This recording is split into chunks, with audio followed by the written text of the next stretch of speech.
See what happens. Now, from the Queen to big busted ladies, this man's pictures have been making front page news for 40 years. Yes, Plymouth-based press photographer extraordinaire Tony Carney has shots splashed across national and local papers pretty much every day. Yes, you can't fail to have been tempted to buy a paper because of one of his snaps. And Julie Fisher met up with the snapper whose personality is as big as his portfolio. Hold the front page. He's the snapper worth a special edition all to himself. Tony Carney, freelance photographer of this parish. It's what I do. Since getting his first camera, he's been on the scene of nearly every big story we've had.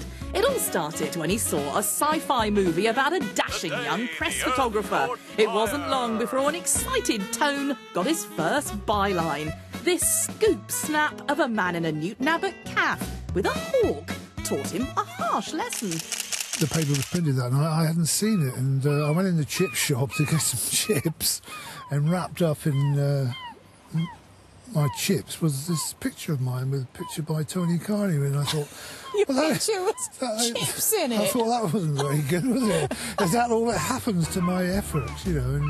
And sometimes it's never really been news at all. The Sunday Sport commissioned Tony to do some rather artistic shots of a busty model to welcome home the lads on board HMS Ocean.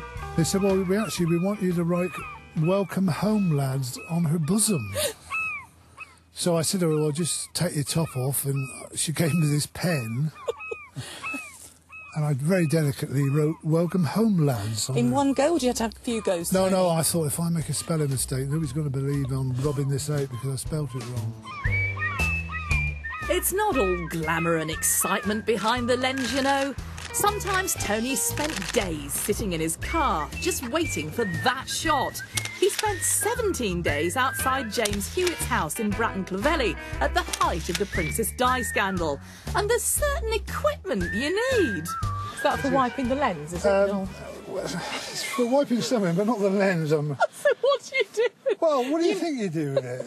So do you get stuck places where there's no loo? Well, you can do, yeah. Yeah. I also have, you know, for the other function. What? How often do you have to use that? Well, how often do you want to go to the toilet? Oh, Tony. Now, somewhere Tony spent far too much time is the touchline at Plymouth Argyle. He's seen it all. Hooligans had darts thrown at him, and one missile from the crowd he'll never forget. You had a particularly nasty incident with a pasty, didn't you? Yes, I got hit on the back of the head with one, yeah. And I'll tell you what, it hurt. I'm glad I didn't have to eat it, that's for sure. Put my hood up and it all dipped down the front of my face, and the crowd thought it was terribly funny. He's been snapping Argyle since 1973, but it was a story that broke one night in the late 80s that's most memorable for Tony, the night of the Dingles fire. There were loads of people crying as they watched the fire burn. It was sad, really sad. Tony was the only photographer allowed at the burial at sea of the 4 boys killed in the Land's End drowning tragedy. It made poignant pictures.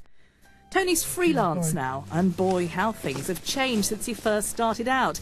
He sends pictures from his laptop anywhere in the world, and he started to pick and choose his jobs a bit more and spend more time on his hobby, photography. I like going out on the moors and photographing ponies and things like that. I just find it very relaxing.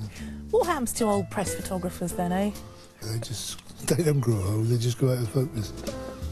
And I'm going out of focus, I'll tell you that.